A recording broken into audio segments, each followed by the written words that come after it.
Bismillahirrahmanirrahim. Assalamualaikum warahmatullahi wabarakatuh. Good morning, ladies and gentlemen.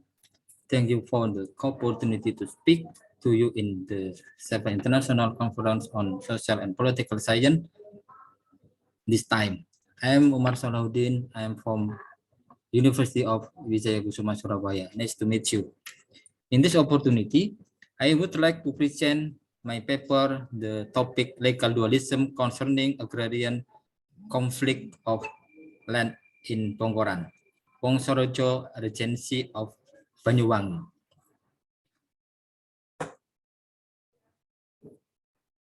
And then let me share some point. The first, I want to share the background study. Number one, the dimension of agrarian conflict in Indonesia in the legal dimension. There are two laws with different source and character that cover land conflict, and each has an extensive existence, namely state law and community law, or legal dualism. This research is focused on how the practice of legal dualism in agrarian conflict is, especially how state law and community law work concerning land dispute in Bongkoran, Wongsorojo Regency of Banyuwangi. The study is aimed to more profoundly understand and analyze the practice of legal dualism in agrarian conflict between state law and community law. This agrarian conflict has put the local as victims who are forced the face injustice in agrarian matter. Central and local government have often concentrated on positive law or legalistic positivistic perspective, with no attempt to further understand sociological aspect of local people concerned. This emphasis not only stimulate resistance coming from the local, but it also lead to chronic agrarian conflict that remain unresolved. Next, research method. This is a qualitative research that applies sociological approach, attempts to understanding and analyze how law work and the agrarian conflict regards land in Bongkoran Wongsorojo, the Regency of Banyuwangi. The study use a sociological legal perspective, which require that it be empirical source from empirical fact that exist and occur in society, not starting from the law and regulation. Number three, the research also involves participative methods. The researcher was directly involved and positioning closer to the object on observation. The research again followed factual and empirical data regarding the issue or how the law works in society.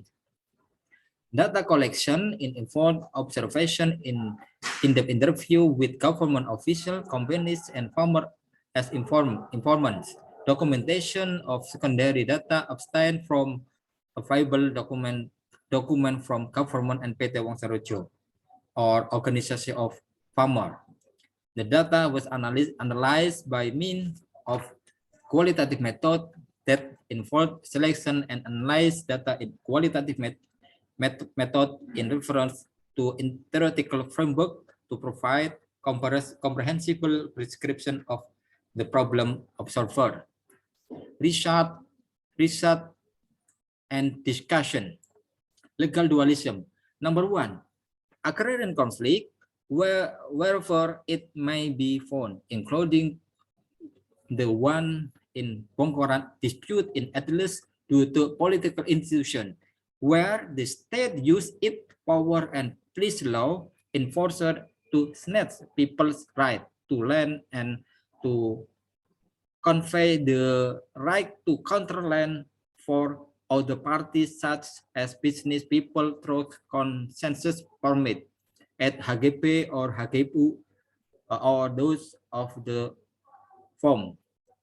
In the case of the Bongkoran land, the local government, National Land Agency or BPN, and the company for often claim of the aspect of formal law, and PT Wong Sarojo even has legally held the right to control land in reference to the permit HGU or HGB.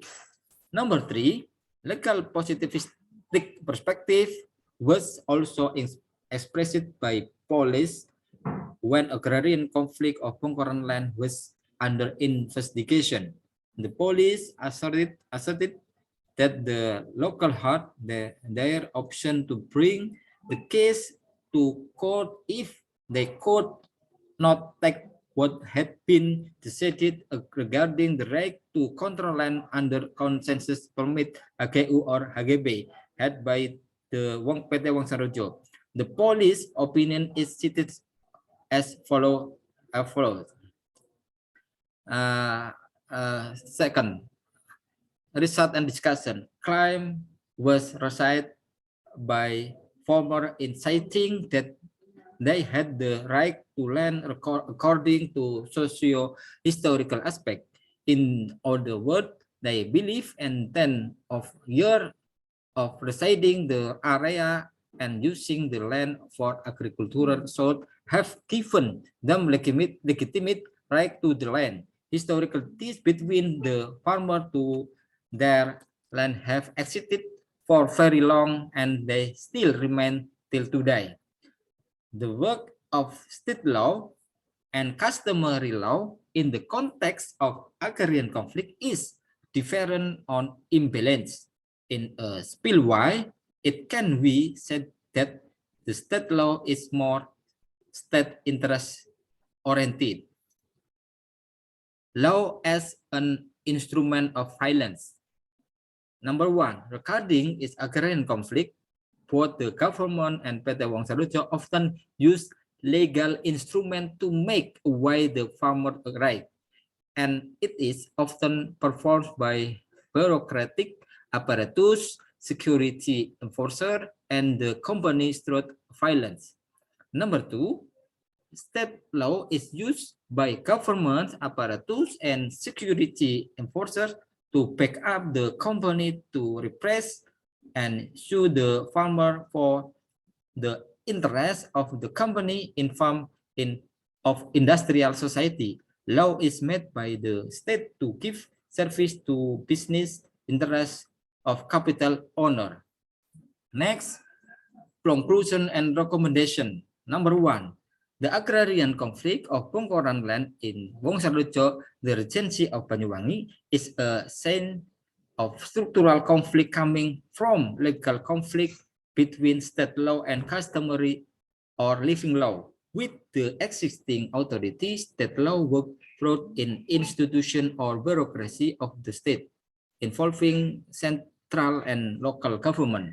Intervention of state law in agrarian conflict not only imposes burden on the local, especially farmer, but this conflict also heightens. Number 2, how the law work dealing with the agrarian conflict in Bongkoran through dominance and hegemony has directly and indirectly taken by paper rights. The practice even escalated the conflict that lead to violence against farmers. Number 3, legalistic positivistic approach cannot softly resolve the agrarian conflict in a fair way the farmer. Therefore, sociological approach that does accommodate the need and interest of the people is required. The conflicting legal dualism in agraria conflict can be end. One of which is through procedure and settlement mechanism in a deliberative political space. There is an intensive and equal dialogue and communication between the state, government, companies, and the community to reach a consensus that is more equitable. Thank you very much. Good luck.